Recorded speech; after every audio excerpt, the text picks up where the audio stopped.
It started with a phone call I wasn't supposed to answer. I was staying at my dad's house for the summer. After the divorce, he moved into a small 2-bedroom rental near the edge of town. It was an old, creaky house with floorboards that groaned like they were carrying regrets. The kind of house you could hear breathe at night.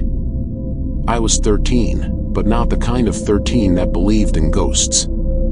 I believed in phone apps, Monster energy drinks, and that weird rush you get when you stay up past midnight watching things you shouldn't. That's how it started. The first night I got there, I noticed something weird about the crawlspace. It wasn't just the way the little door was locked with a rusted hook, or how it sat flush with the hallway floor like it was trying to stay unnoticed. It was the silence. That part of the house was always too quiet, like sound avoided it. I didn't mention it to Dad. He wasn't the kind of guy who believed in anything he couldn't fix with duct tape or whiskey. That night, I woke up around 2:37 a.m. I remember the exact time because I looked at my phone. I wasn't scared, just thirsty. I headed to the kitchen in the dark, tiptoeing past that hallway, when I heard it. Tap. Tap. Tap. It was coming from under the floorboards. At first, I thought maybe it was a raccoon or something. The crawlspace was shallow, just a couple feet high, but enough for pests to live under there. I leaned down, pressing my ear to the floor. Nothing. Then my phone buzzed in my pocket. Unknown number. I should have ignored it. I really should have ignored it. But I didn't. I answered with a groggy, "Hello?" There was a long pause. Then, static. Not the sharp kind. The soft kind, like someone was trying to speak through a broken radio. And then, a voice. Whispering. It said, "Don't open it. She'll know." My skin went cold. It didn't sound like a prank. It sounded like someone was standing right behind me, whispering into my ear.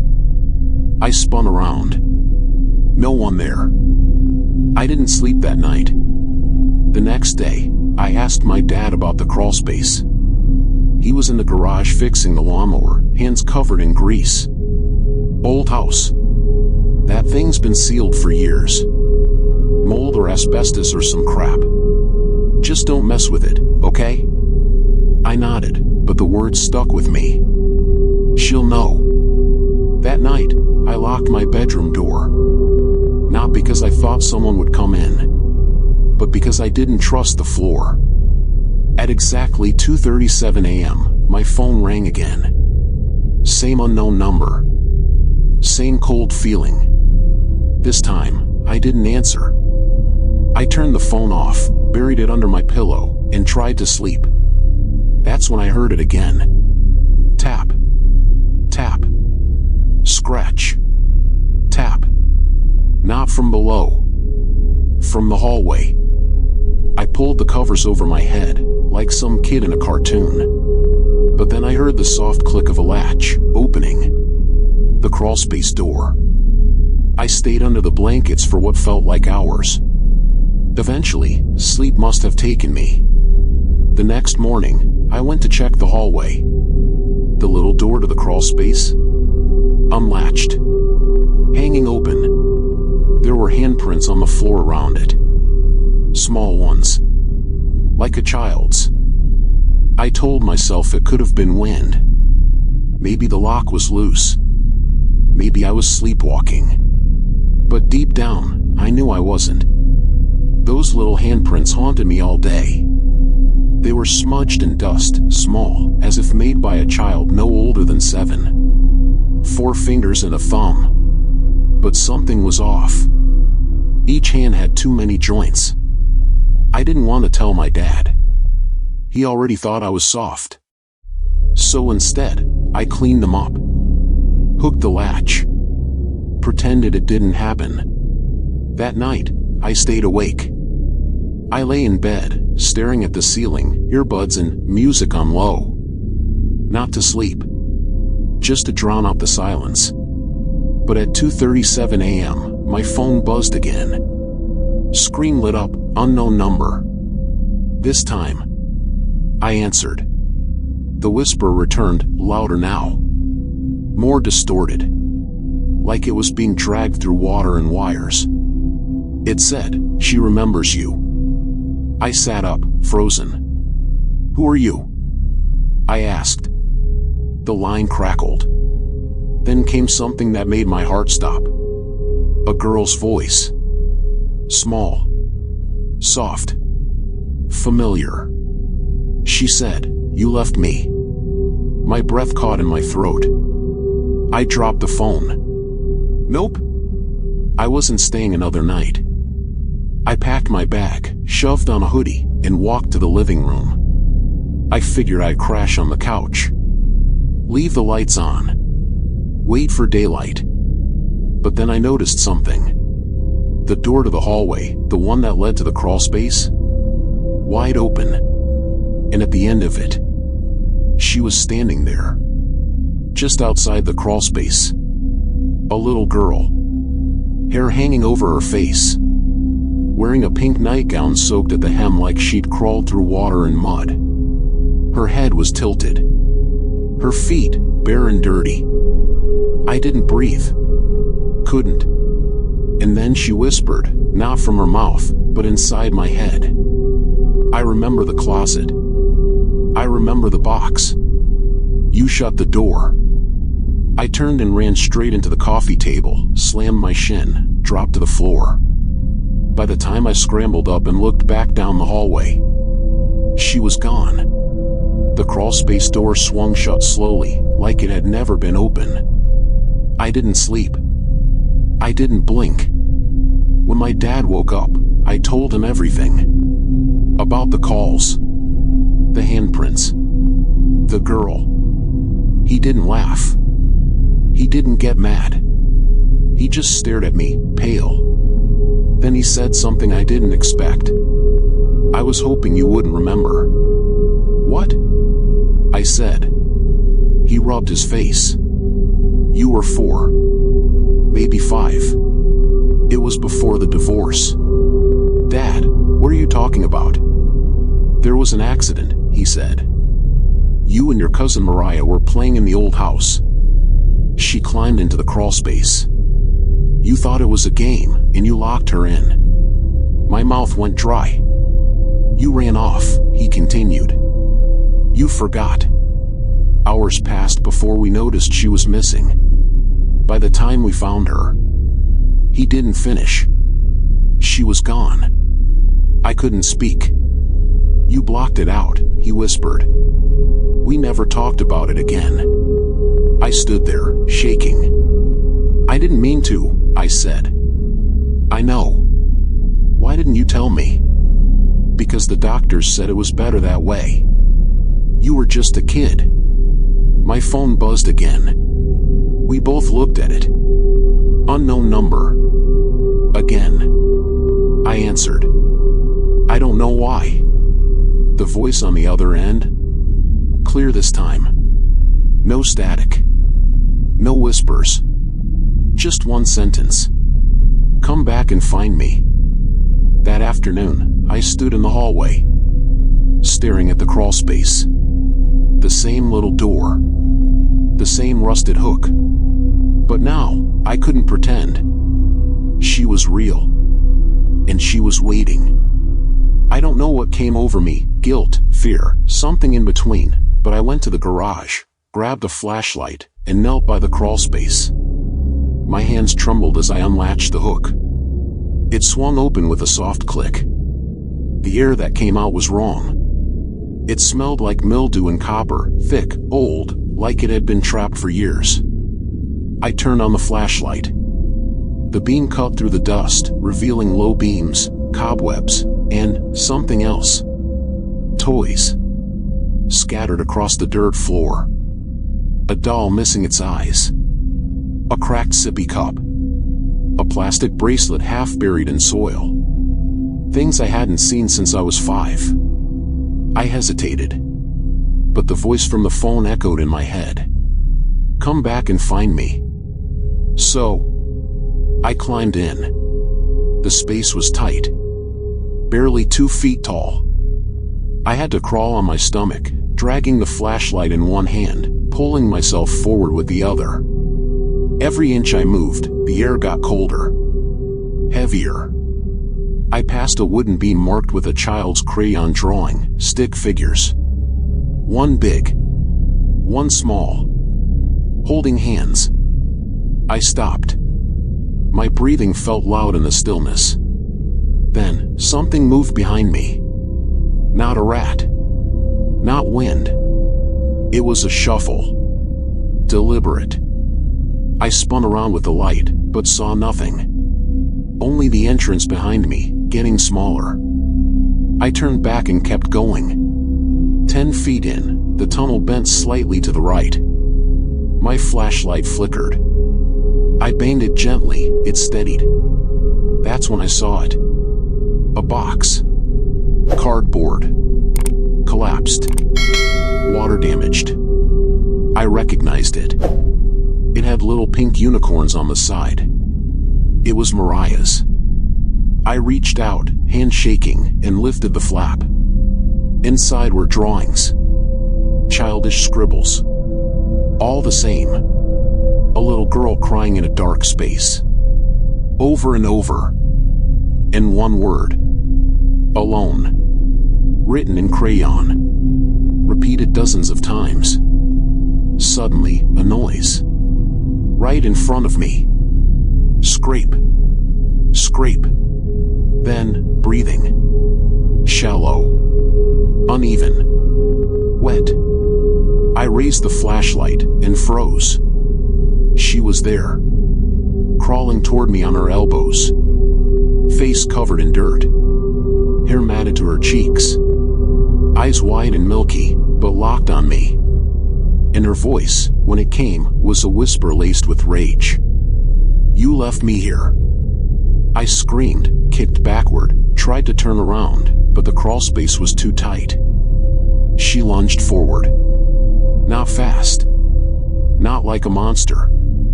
Slow. Like she wanted me to feel it coming.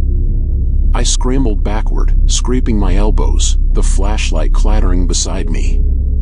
She grabbed my ankle. Her hand was ice. But it wasn't just cold, it burned. I screamed again, twisting, kicking, until her grip slipped. I don't remember how I got out. I just remember crawling, clawing, dirt in my mouth, heart pounding in my skull, and then sunlight. I burst out of the crawl space, slamming the little door shut behind me. I locked the hook. I bolted to the bathroom and threw up. When I looked down, my ankle had a red mark in the shape of fingers. It stayed for hours. My dad heard the noise. Found me sitting on the floor, shaking. I saw her, I told him. She's still there. He didn't argue. He just looked down at the floor.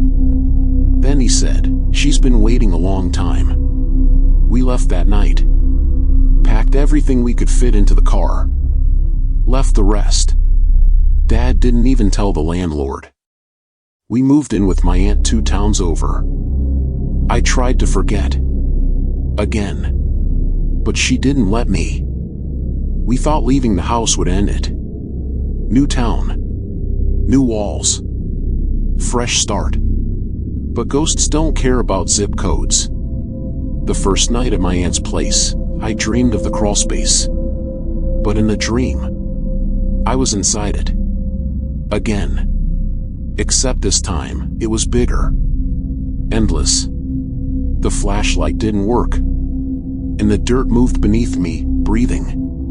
When I woke up, I was on the floor. Not my bed. Not even my room. The hallway. Just like before. Only this time, there was something in my hand. A crayon. Pink. The same shade from the drawings in the box. I didn't tell my dad. He was already exhausted, smoking more, talking less. But I started keeping a notebook. I wrote down everything. Times. Voices. Dreams. What I saw. Because it kept happening. Every night at 2:37 a.m., something changed. Lights flickered. My phone buzzed, even when powered off. And sometimes, I'd hear her humming. A lullaby I couldn't quite remember, but my bones did. One night, I left my bedroom door cracked. Just a little. I wanted to prove it to myself. Prove I wasn't crazy. At exactly 2:37, I sat up in bed, waiting. The house was quiet. Too quiet. Like sound was being swallowed. Then, I saw her. Not in the hallway. Not in the shadows. In the mirror. Standing behind me. Not broken. Not rotted. Just sad. Her eyes were hollow. Not dead, just tired. She reached out, her reflection did, but I felt it.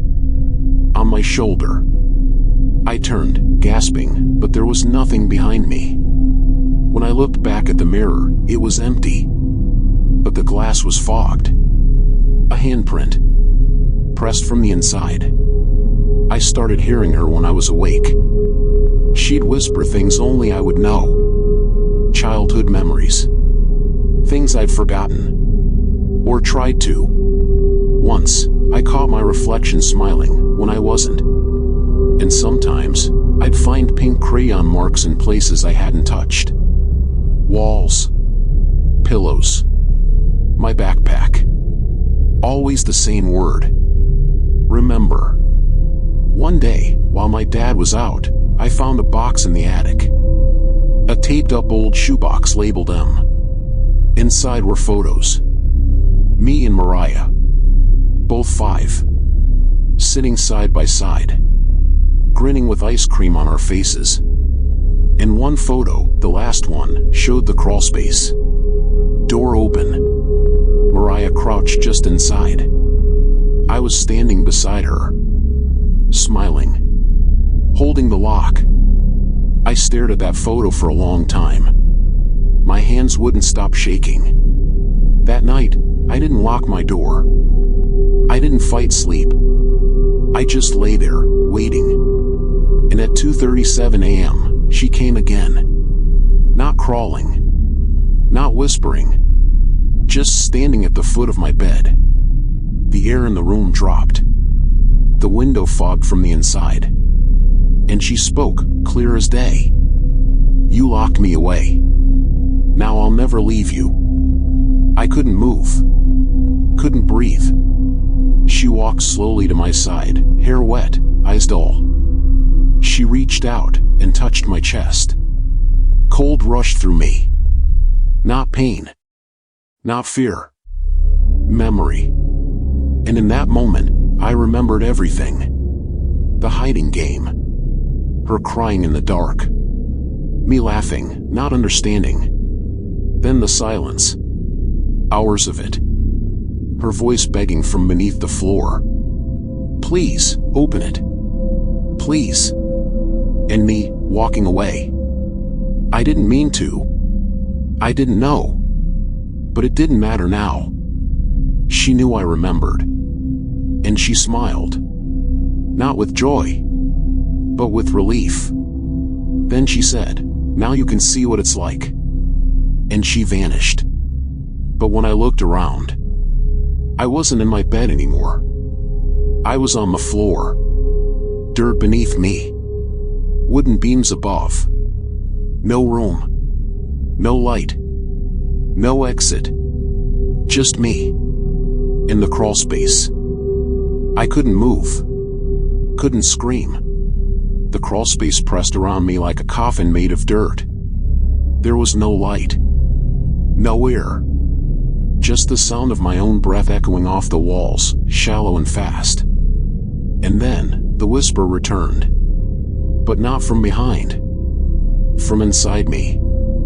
Now you know. I shut my eyes. Tried to wake up. But this wasn't a dream. I could feel the grit in my teeth. The cold in my bones. She wanted me here. Trapped. Like she had been. I screamed her name. Mariah. But only silence answered. heavy and endless. I crawled forward blindly. My hands scraped rough wood. Nails. Maybe bones. I didn't care. I had to get out. I clawed and kicked, heart pounding so loud I could barely think. And then, I hit something. Not a wall. Not a door. A mirror. Buried in the dirt. Tall, old, cracked. I could see myself. But it wasn't me. Not really. The reflection was younger. 5. Wearing the same shirt from that old photo. Smiling. But something was wrong with the eyes. They were hers. I stepped back. But the mirror followed. And then the reflection began to move on its own. It raised its hand, slow, steady. Pressed its palm to the glass. I felt it in my chest. Like my heart stopped. Then she spoke. The reflection. Mariah. Switch. That's all. One word. But I felt it, like a crack splitting through my body. A surge of cold. The mirror pulsed. And I was no longer on this side. I was inside the reflection. And she was standing in my room. She turned, looked around, stretched her limbs. And smiled. I pounded on the glass. Screamed. But nothing came out. No sound. No voice. Just fog forming on the inside of the mirror. She walked toward the door, my body, my life, moving freely. And me? Trapped in this glass coffin. But it wasn't over. She turned back once. Looked at the mirror. Looked at me. And whispered, "I'm not alone anymore." Then the room faded. Lights dimmed. And all I saw was darkness. The next morning, my dad found me in bed. Or at least, he thought he did. I smiled. Ate breakfast. Said thank you. Played the part. But I never answered to my name again. Not really. I just stared at the hallway mirror a little too long. Whispered to it when no one was around. And every night at 2:37 a.m., I'd go back to it. Put my hand on the glass. Feel the pulse. Hear the whisper. From the other side. The real me. Still trapped. Still waiting. And the worst part? The mirror isn't in the attic anymore. It's in my room. Facing my bed. And every night, I smile at it. So she knows I'm still here. So he knows I'll never let him out. Not again.